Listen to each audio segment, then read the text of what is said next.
psychiatrist right here with me, and we're going to be talking about this particular situation and more on COVID. Good morning, Dr. Seshni, and welcome to Coffee Break. This beautiful, well, I don't know if I should say beautiful. It's wet and windy, but it's so beautiful. There's a ray of sunshine somewhere. Good morning. I love that. I love your optimism. Good morning to you, Opoku, and thank you for having me on your Coffee Break show on Hospital Radio Bedford.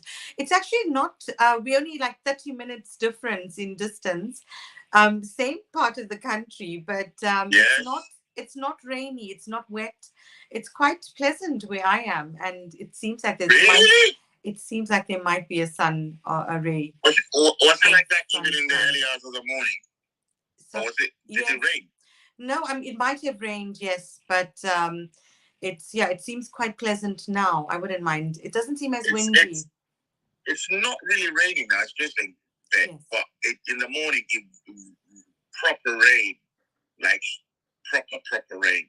Oh, okay. Well, we know that we've had Storm Eunice, and is it Storm Gladys that's approaching? Yeah. So obviously there's lots of different storms going around. So tell me about it. And I think they are predicting, obviously, some heavy snow forecast as well. So just as we spoke, there's like a ray of sunshine that's coming through. Yeah. So it's quite pleasant in wherever I am. Not far from you, though. Not far from me, yeah. Now, they're saying that all remaining legal COVID restrictions have been removed. They're lifted in England. What does it mean? Well, they're saying that one of the things is that you're not required legally to self-isolate even if you test positive. How's that going to work? Yes, so I'm just trying to take it all in. Today, 24th of February, 2022, and the headlines are saying COVID England ending isolation laws and mass freeze testing. So it's a significant day in terms of the pandemic, in terms of England, and in terms of Boris Johnson and his team of ending all the COVID restrictions. So it's really a huge moment. I think there's mixed feelings around it. But on a positive note, what they're saying is that if anyone tests positive, so they do not need positive for COVID-19, they do not need to self-isolate. As you know, when we first started off with COVID-19, people needed to self-isolate for 14 days, for 7 days. And then it was reduced and they needed to get testing on different days. So as it stands now, you do not need to self-isolate. So I think on the one hand, it's understandable why the government has made such a decision. And hopefully this is all backed by evidence in terms of the Omicron wave being not as serious as the SARS-CoV-2, the Delta and other variants. And also because we've had mass rollout of the vaccinations, which have definitely helped people from the evidence that we've got. So it's psychologically, I'm trying to take this in. I'm sure the rest of the UK is also trying to take it in terms of the psychological impact.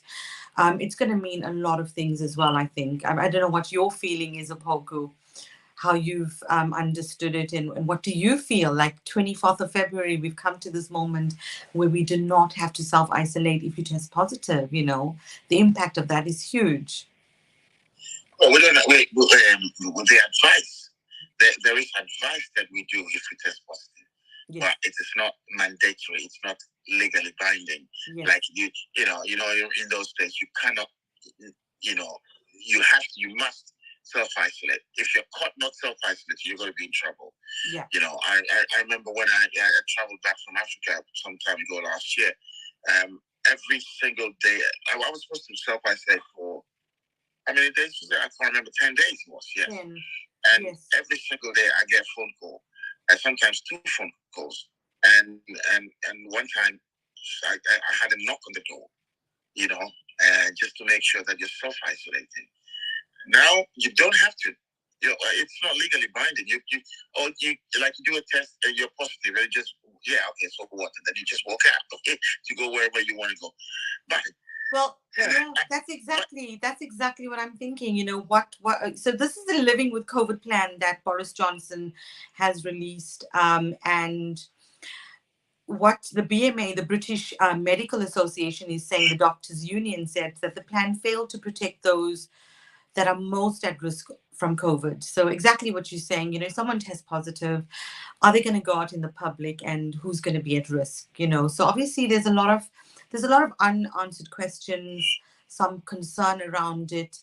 I do have a feeling, though, Dr. Seshni, that most people are sensible enough to not go out there to infect people if they test positive. I believe in the British, people, the communities here in Britain, that most people, if they test positive, will not necessarily go out, or they. Or, I don't know how to explain it, but people are going to be sensible about it. To be honest. I think if I do test positive, I don't think I'll go out. Yeah, we spoke about it the other day, and I really appreciated what you said. You said everyone will have that responsibility. So I agree with you 100%.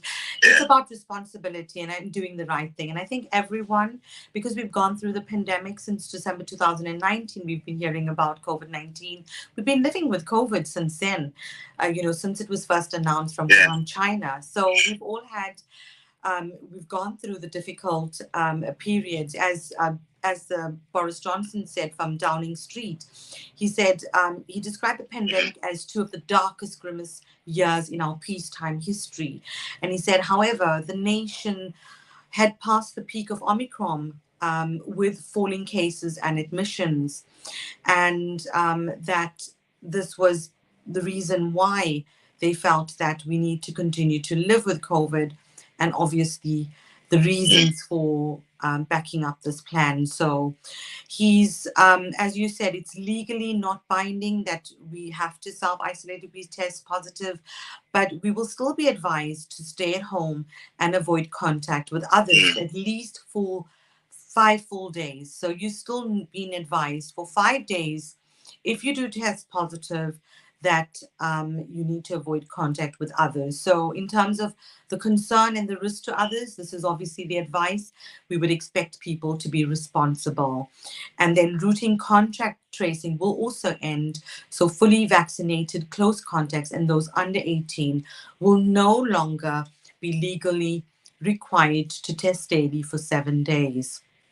And the £500 self-isolation support payment for people on low incomes, for those who tested positive, is not going to be available. And COVID provisions for increased statutory sick pay will apply for a further month. That's all from today, the 24th of February 2022.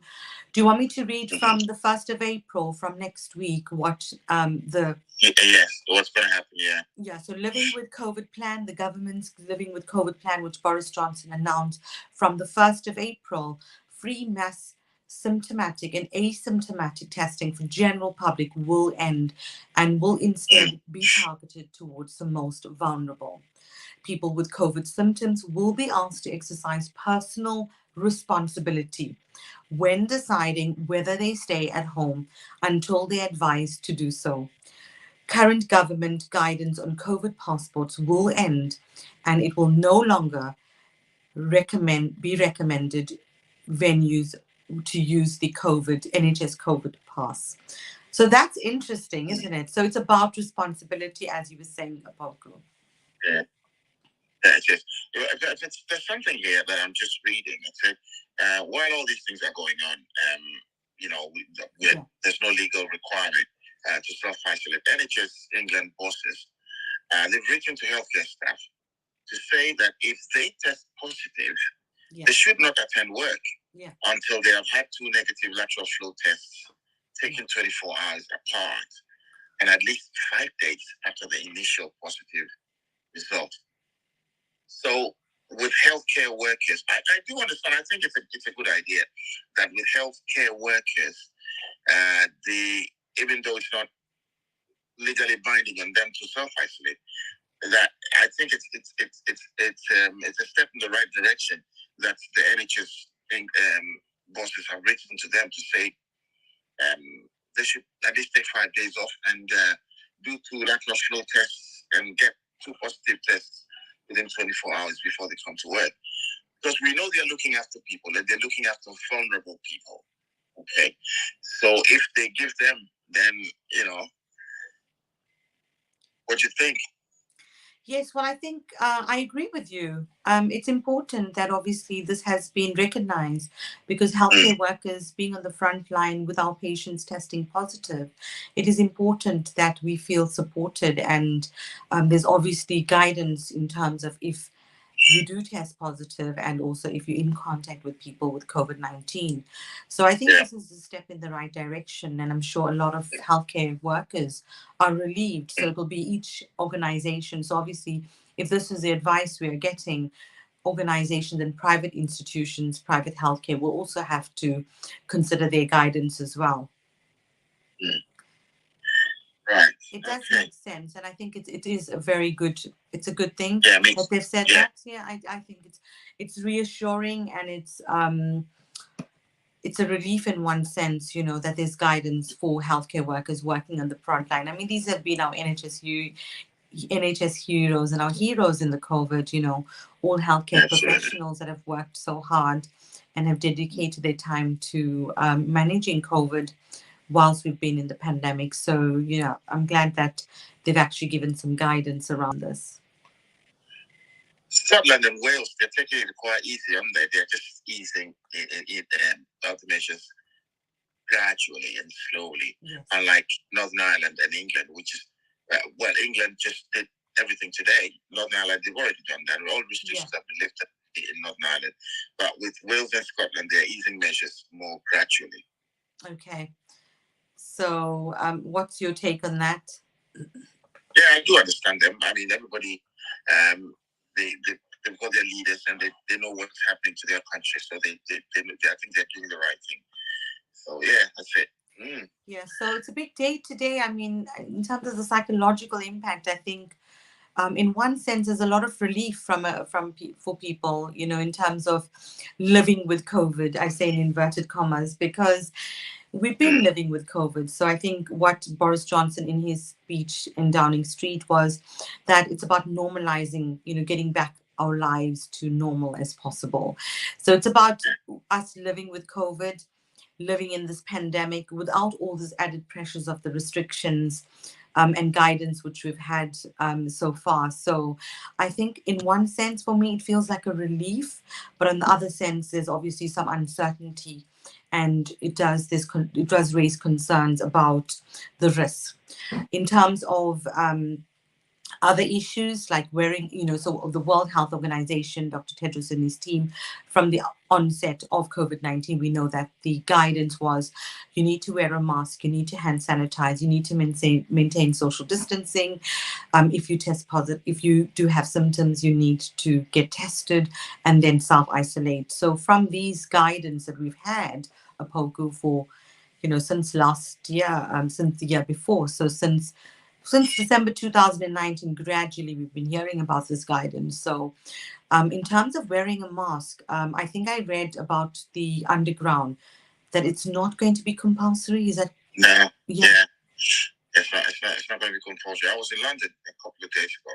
Yeah. And I was in the tube. Obviously, I was wearing my mask. I like to wear my mask. Yes. And I'll say most people in the tube were wearing masks. But there were a lot of people as well who were wearing masks at all. I went to Piccadilly Circus. You know what the Piccadilly line is like? I know. So that is jam-packed, yeah. And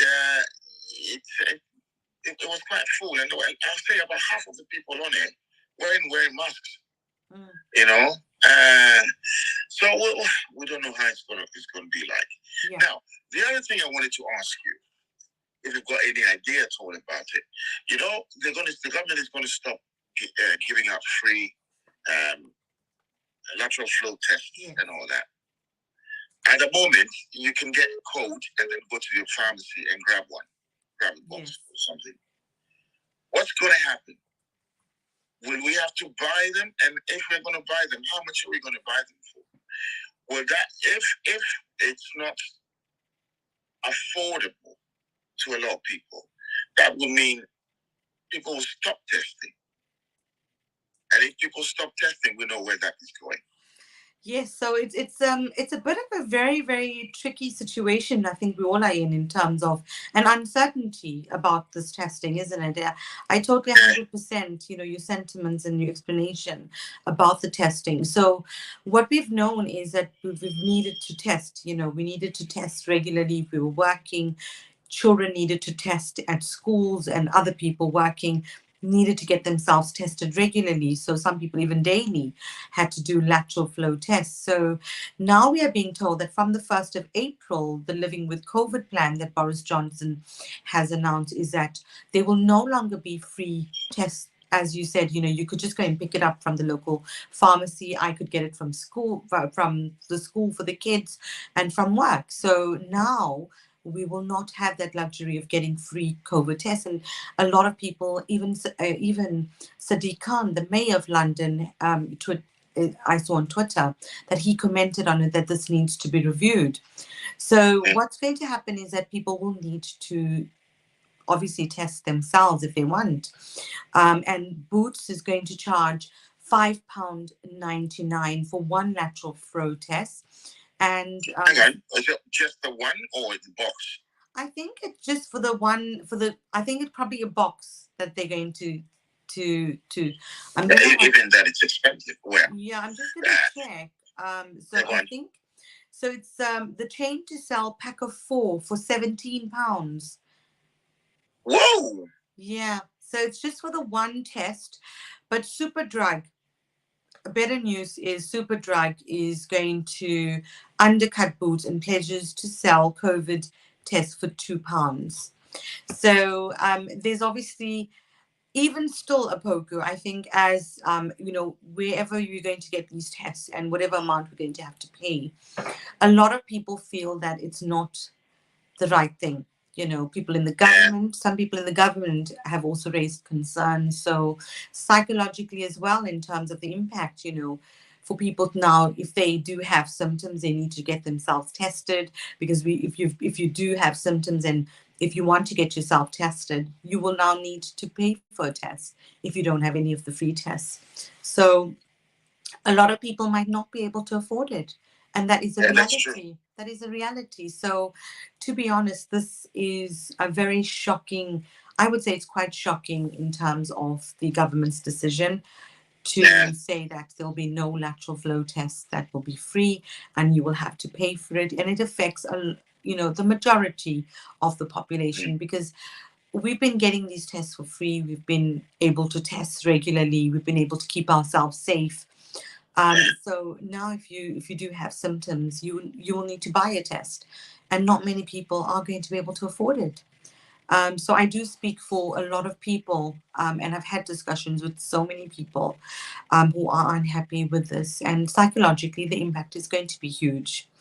So it's going to add some financial, obviously, stresses on people, on top of their day-to-day budgets and their month-to-month budgets and their finances.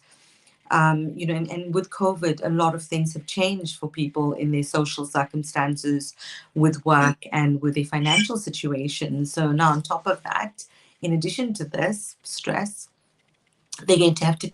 So I do feel that this is obviously something that a lot of people are not happy with. I'm not sure what your view is. And I'm not happy with it. I mean, personally, I'm not happy. My view doesn't matter here anyway, because it's a show we're doing, and we're trying to educate and exactly. And but at the same, but if I have to tell you the truth, I don't think the government should free tests. That is what I think. But then again, devil's advocate here. The government, they know what they're doing. They probably have gone over it over and over and over again, and they've made a decision. So but one thing we know for sure is that not everybody can afford that. Yeah. And people wouldn't buy boxes of COVID tests because it will be a bit too expensive for people. And that is not really good, because if I can't afford it, then I won't test. And then if I don't test and I've got it, then the probability of spreading it is higher than than testing and knowing that I've got it. So that's what's going on. Now, shall we move to? Do you have any news on what's going on with the travel industry in terms of COVID restrictions and rules? Yes, well, we can have a look at that. So in terms of the news for travel, as you know, each country will have their own guidance in Absolutely. terms of the travel news. But with now obviously the news that we have in terms of the UK ending restrictions, there's obviously going to be lots of changes. So the latest is that Spain, France, Greece, Australia travel news has been updated. So there is obviously some update on these countries. What they're saying is Australia is reopening its borders to tourists since March 2020. So Australia will be open for people to be able to go and travel to. To be honest, I thought Australia had opened it already, because I saw some people traveling. They have, yeah. I've heard, yeah. What I was driving at, Seshni, sorry to cut you, but what I was driving, the question I wanted to ask was, what are travel, the COVID restrictions or COVID rules for the United Kingdom? I know for a fact that you don't need a fit to fly PCR negative test to come back to the UK. Yeah. Okay, I know that. If you've got, there's a clause there. If you're fully jabbed, if you're not, then you do need it. You do need it, and then you still have to do the day 2 test when you come back. But if you're jabbed, you don't need it, and you don't need to do the day 2 test. You can do a lateral flow test or something like that. Yeah. So exactly what you're saying, and then I'll go back to Australia, because it also they talk about the vaccination status. So travel to England from another country during COVID-19. So as of today, they've updated it, and they say if you're fully vaccinated, before you travel to England, you have to complete a passenger locator form. Locator form, yeah, definitely. That needs to be done within 48 hours before you travel to England. Mm-hmm. You do not need to take any tests, as you were saying, before you travel to England or after you arrive, and you do not need to quarantine. There's obviously still the red list of countries and territories that if you've been in those countries, so they say there are currently no countries on territories on the red list. Yeah. If you are not fully vaccinated, then there's a separate guidance for that. So before you travel to England, and if you're not fully vaccinated, you need to take a COVID test within 2 days before you travel to England. You have to book and pay for yourself for the PCR test, and you need to complete the UK passenger locator form. And you will need to enter your PCR test booking reference number in the passenger locator form. And then when you arrive, if you're not fully vaccinated, you do not need to quarantine. You must take the PCR test, which they've said, and you can take the test anytime after you arrive or before the end of day 2, the latest when you arrive.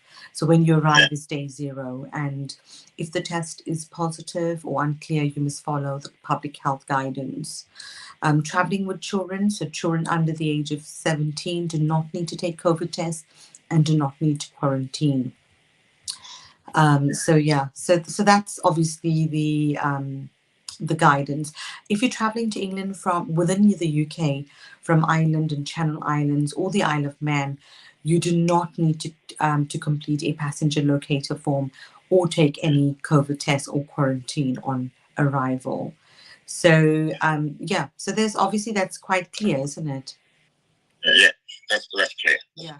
In terms of Australia, Australia was saying that you do. So I think people that were fully vaccinated were not allowed to travel to Australia. But Australia has now opened, its travel restrictions. So people who are fully vaccinated will not need a travel exemption and will not need to quarantine when they go into Australia. And that's from the 21st of February. Okay. Yeah. All right. Let's check out what the numbers are like, and then we'll yeah. put it. I cannot believe that the time is just gone, and there's still so much. It's just gone, yeah. I would have thought that we still don't have that much to talk about, but we haven't even updated about the Queen.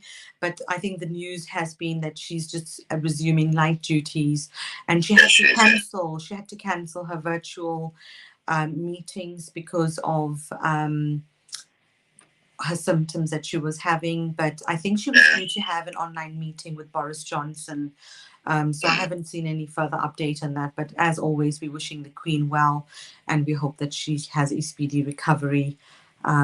So it just, yeah. So in terms of the coronavirus figures, if you want me to continue. Yes, please.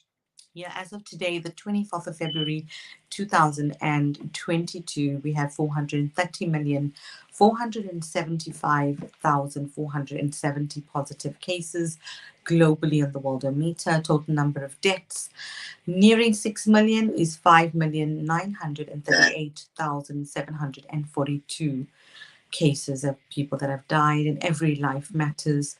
Total recovered is 359,158,654 that have recovered. So it's quite a lot. In terms of the top 5, they remain the same, and we have USA number 1 with 80,372,404 positive cases. Total number of deaths is 966. Sorry, I just glanced a bit. So it was 966,530 positive cases, and those that have died. So that's almost like 100,000. That's quite a lot, isn't it? Yeah. So India is, almost like 1 million. India is 42,800. 42 million. Oh, sorry. I'm not sure what's happening this morning. So it's 42 million. I think I'm just shifting from one to the next. So it's 42,881,179 total, that number. So it's 42,881,179, and the total number of deaths is 512,954 deaths. So still large number.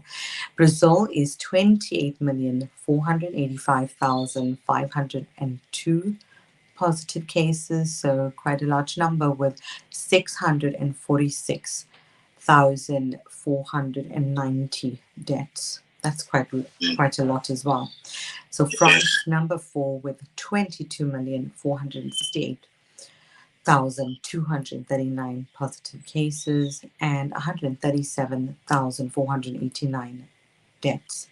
UK number 5 with 18,734,683 positive cases with 160,979 deaths. And we have South Africa, number 20, so they've gone down to 3 million. Yeah, 3 million. And just above them is Japan, so South Africa is 3,665,149 positive cases with 98,978 deaths. Japan, I'm just going to say Japan because that's just caught my eye, with 4,684,839 positive cases with 22,529 deaths. And just above them is Ukraine. I'm going to mention Ukraine because of all that's going on. With the possibility of World War III. So number 18 is Ukraine, with 4,809,624 positive cases, with 105,505. So in Ukraine, we wish everything settles soon with them. I think all eyes are on Ukraine at the moment, and COVID seems to be, sort of in the backdrop of what's going on in Ukraine. With the possibility of war. So Ghana 110 with 159,124 positive cases and 1,442. So that's Ghana's done really, really well. Just reading those numbers compared to the other numbers is such a huge difference. It is. And then the 24 hours, which will be interesting to see in terms of the end of the COVID restrictions and how that's going to impact. But the numbers have been going down. As we've said, it's gradually reduced over the past, I would say, 2 to 3 weeks. So in the last 24 hours, the total number of cases in the UK has been, the active cases, 39,656 new cases. It's dropped, yeah. It has dropped, but it's still increased from the 25,000 which we reported on Monday, and 164 new deaths in the UK. So, and yesterday was 40,989 positive cases with 205 new deaths, and the day before was 38,183 with 15 new deaths. So the numbers, I think, so they're staying in the region of 39 to 40,000 positive cases, and the deaths obviously between 160 to 200.